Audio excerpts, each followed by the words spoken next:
Morning guys, welcome to my blog. আমি এখন আছি মিরপুর 1 নম্বরে।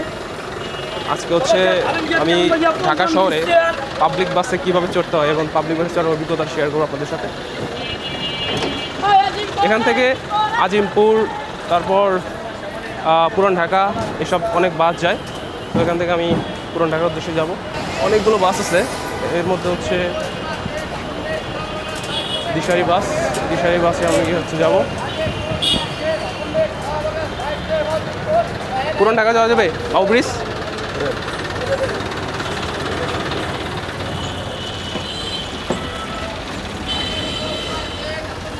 বাস হচ্ছে পুরোটাই প্রায় ফাঁকা।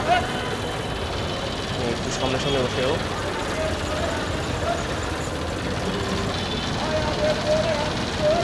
ঢাকা শহরে যতগুলো বাসের রুট আছে তার ভিতরে এটি একটা অন্যতম একটা বড় রুট।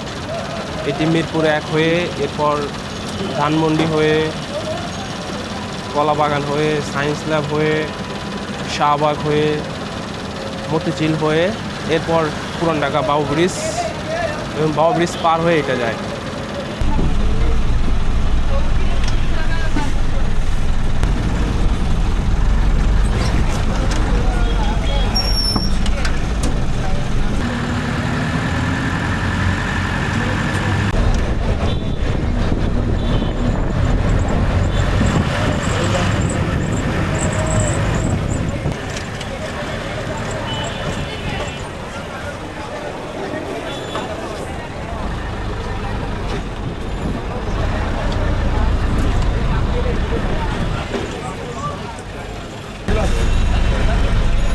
আসসালামু আলাইকুম সম্মানিত যাত্রী ভাই বোনেরা, আল জামিয়া দিনিয়া এতিমখানা ওয়ালিল্লাহ বোর্ডিং। এখানে আছে 39 জন এতিম বাচ্চা। কারো মা আছে তো বাপ নাই, বাপ আছে তো মা নাই। দান সদকা বালা মুসিবতকে ধ্বংস করে দেয়, হায়াতের ভিতরে বরকত দান করে দেয়। এখন আছি জাতীয় হৃদরোগ ইনস্টিটিউটের সামনে। এখন একদম সকালবেলা হওয়ার কারণে বাস একটু ধীরে যাচ্ছে, কারণ যাত্রী কম, যার কারণে বেশিরভাগ জায়গায় ঠেকাচ্ছে। এবং এখন হচ্ছে সরোজ মেডিকেল কলেজের এখানে চলে আসলাম। তেলের জন্য লম্বা শাড়ি, এখনও তেলের প্যাকেট। আমি এখন আছি একদম সংসদ ভবনের সামনে রাস্তায়। এটি হচ্ছে সংসদ ভবনের সামনের রাস্তা।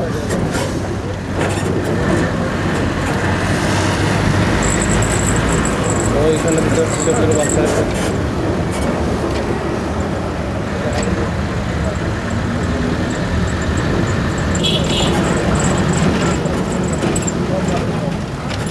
এখন আছি ধানমন্ডিতে। ধানমন্ডি 32 নম্বর রোড পাশে। এরপর বের হবে কলাবাগান, তারপর সায়েন্স ল্যাব। আজকে রাস্তায় খুব একটা জ্যাম নাই, এর কারণ হচ্ছে শুক্রবারের দিন ঢাকা শহরে চলাচলে, এটাই হচ্ছে মজা। এখানে আসলে রাস্তাঘাটে জ্যাম নাই বললেই চলে।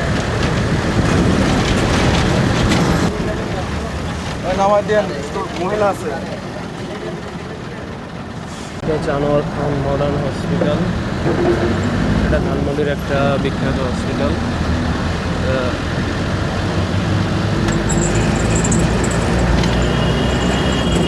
ধানমন্ডিতে রাস্তাগুলো এবং ফুটপাথগুলো ফ্রি থাকে এবং সুন্দর আছে। ফুটপাথে কোনো একটা দোকান নেই। এটা হচ্ছে ল্যাবেট হসপিটাল, এটি আরেকটি বিখ্যাত হসপিটাল।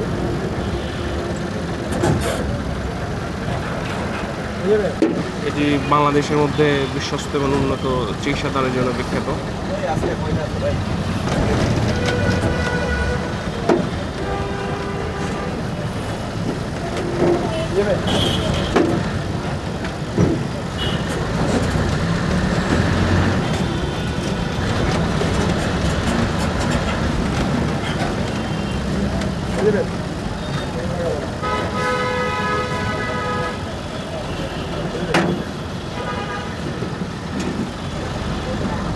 এটা হচ্ছে সায়েন্স ল্যাব মোড়।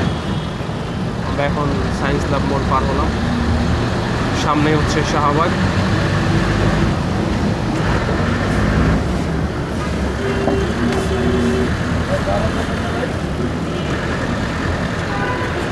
শুক্রবারে ঘুরতে বের হওয়ার মজাই হচ্ছে এটা। দেখেন আমি এখন আছি শাহবাগ, কিন্তু শাহবাগে বাস 1 মিনিটও দাঁড়াতে হচ্ছে না, কারণ কোনো জ্যাম নাই। আজকে ঢাকা শহরে যদি আপনি আসলে কোথাও কোনো আত্মীয় স্বজনের বাড়ি যেতে চান বা ঘুরতে বেরোতে চান, তাহলে অবশ্যই শুক্রবার বের হবেন। আমার মনে হয় মিরপুর থেকে এই শাহবাগ আসতে সময় লাগলো 15 মিনিটের মতো, কারণ এই বাসটা তেমন দাঁড়ায়ও না, 20 মিনিট। আর হচ্ছে তাছাড়া শুক্রবার হওয়ার কারণে একদম রাস্তা একদম ফাঁকা। এখন আমি আছি ঢাকা বিশ্ববিদ্যালয়ের এলাকায়। এখানে যে রমনা বটমূলের পাশে যে লেকটা আছে, দেখেন এই লেকটি খুব সুন্দর, এবং এখানে যে ওয়াকওয়ে হওয়ার কারণে এখন এটা খুব বিখ্যাত। তো এই জায়গাটি খুবই সুন্দর। আর এই যে সামনে রমনার বটমূল।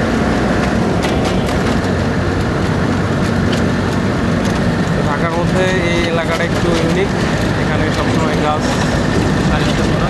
ঠিক এটা হচ্ছে সেই মৎস্য ভবন।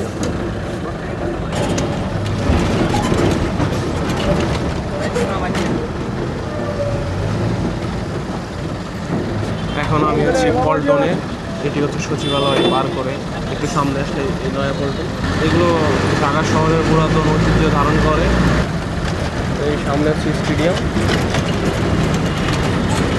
এখানে হচ্ছে স্টেডিয়াম এবং হচ্ছে বাইতুল মোকাররম জামে মসজিদ। আমরা সেটি পার করে সদরঘাটের দিকে যাচ্ছি। আমি সদরঘাট নামবো।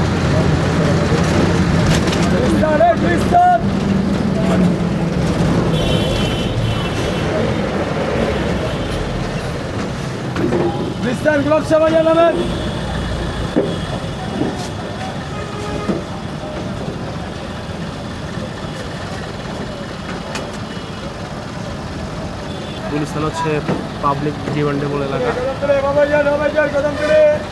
এখানে দেখতে পাচ্ছি ফুটপাত, সারা জিনিসপাতি দোকান এবং মানুষজন তাদের সকালে কেনাকাটি শুরু করে দিচ্ছে। এখান থেকে হচ্ছে মাওয়া যাওয়ার বাস দেখতে পাচ্ছি। এখানে বাসে উঠে বললে একদম মাওয়া চলে যাওয়া যাবে। আমি এখন আছি সেই হ্যাঁ।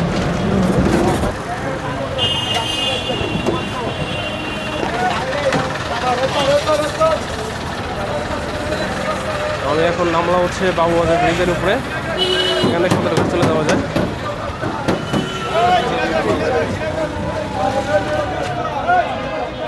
ব্রিজ থেকে এখানে নামার সিঁড়ি আছে।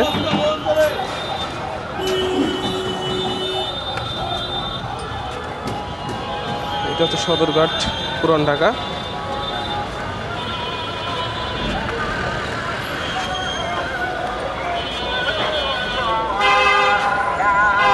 এই সিঁড়িটি অনেক ব্যস্ত, মানুষজন এখান দিয়ে অনেক রকম ব্যস্ত মানুষ।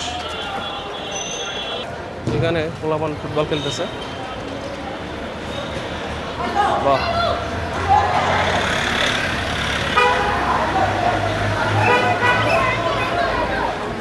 তো আমি হচ্ছে চলে আসছি সদরঘাট।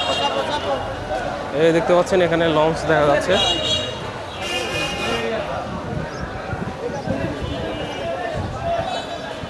এই যে বাবুবাজার ব্রিজ।